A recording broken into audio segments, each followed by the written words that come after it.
So many storylines heading into Nashville, but there can only be one lead story, and it's Haiden Deegan. That, Danger fans, was the complete product.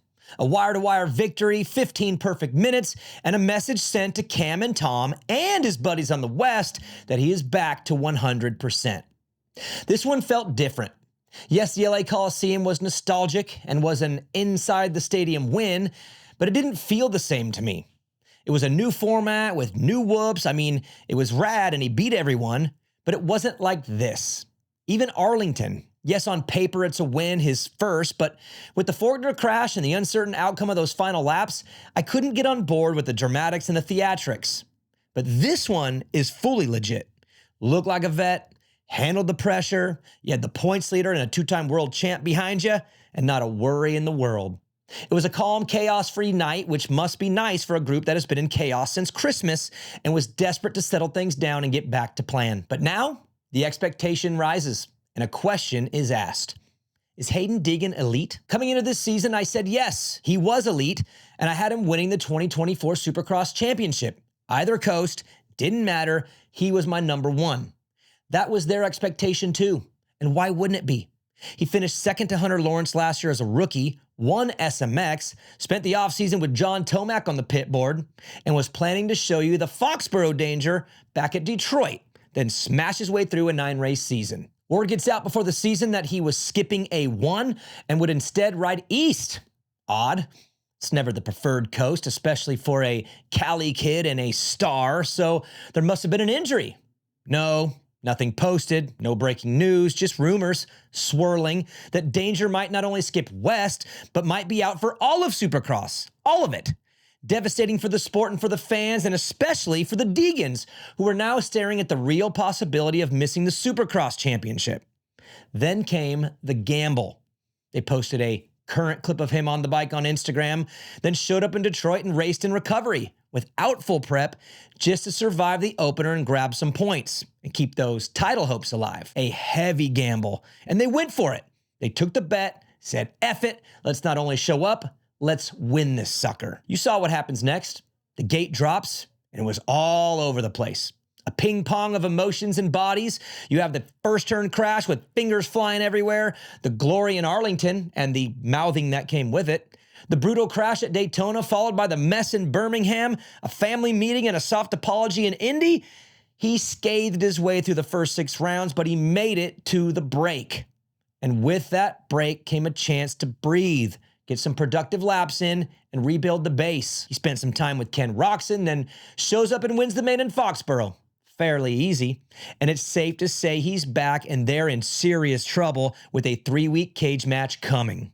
Yes, it's on. So I'll ask the question again.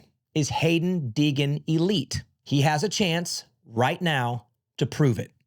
Danger is staring at these 3 remaining rounds, 2 of them showdowns, and a 13-point deficit with an opportunity to prove that he's more than just good, that he is elite.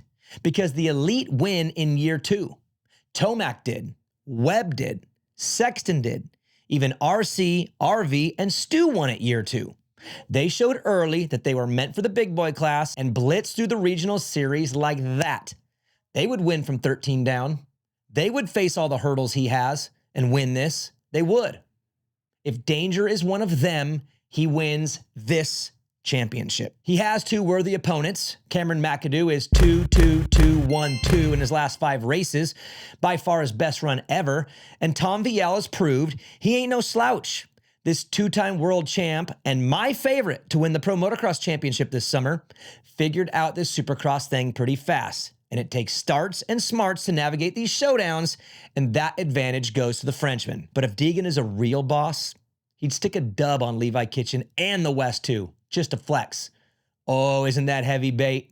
You know Danger wants to beat the chef so bad. The guy who walked away from the blue wall of #1 plates, the guy who is now believed to maybe be the best 250 rider, period. Oh yeah, he wants some of that. But that's the scary part for Deegan. He could beat them all this weekend, or he could blow it, taking his 13-point deficit to 20. That's how important Nashville is for him. That's how important these final 3 races are for him. That's how important the question is he elite? This Saturday starts his opportunity to prove it.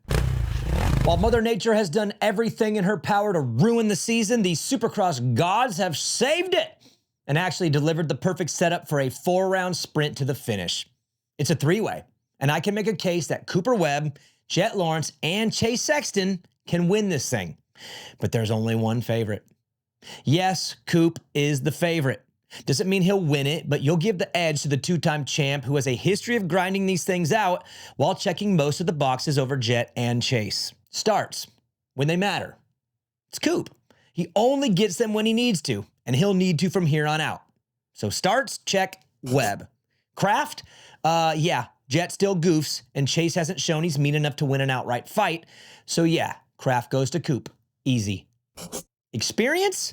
If this is tight, if it's close, who would you choose in a championship? A main or a final lap? Webb, of course, because his real-life experience in these moments has been documented on television for years, and we've watched it all. He wins these. Motivation? Yeah, I'll give it to Webb.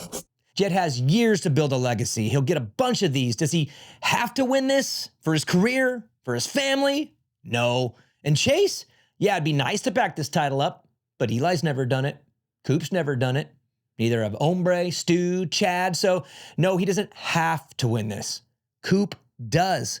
His window is closing slowly, and this might be his last real shot at this championship while Jett is figuring things out.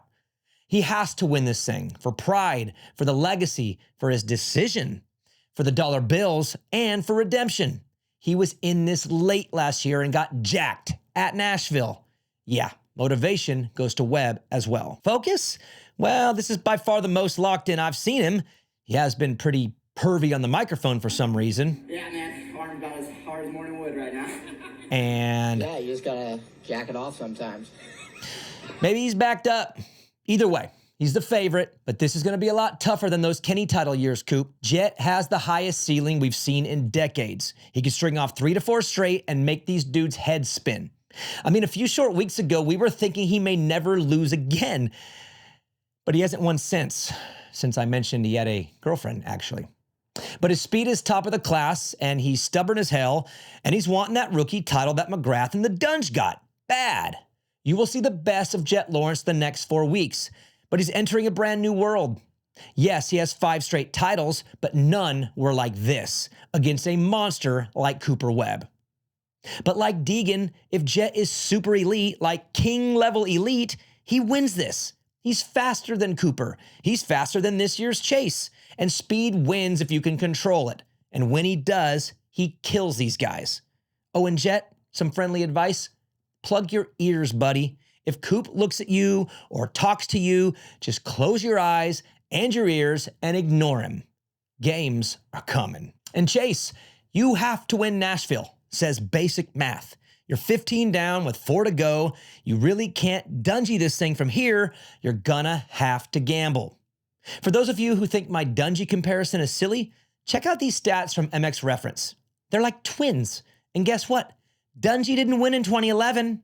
He finished 3rd, like you're gonna do if you don't take some chances. You'll have to outcraft Jett Lawrence and outspeed Cooper Webb, and you're the only one who can do that right now. So while these two are most likely consumed with each other, make a statement and win Nashville. You have to. Let it go, bro. Uncork it. This week's Privateer shout-out goes to the entire 250 LCQ. Bunch of privateers. When the gate dropped for the 6 minutes of madness, it was... Eu estava equivocada. Podia ouvir. Ella siempre decía que yo le podría juntar 2 frases. Según veo, estaba equivocada. Hola, Esteban. ¿Dónde esta es la biblioteca? Esta es la casa de mi tía. No, gracias. Soy alérgico a los... Took it home to the checkers and grabbed the win. Thanks for watching this week, and we'll see you after Nashville.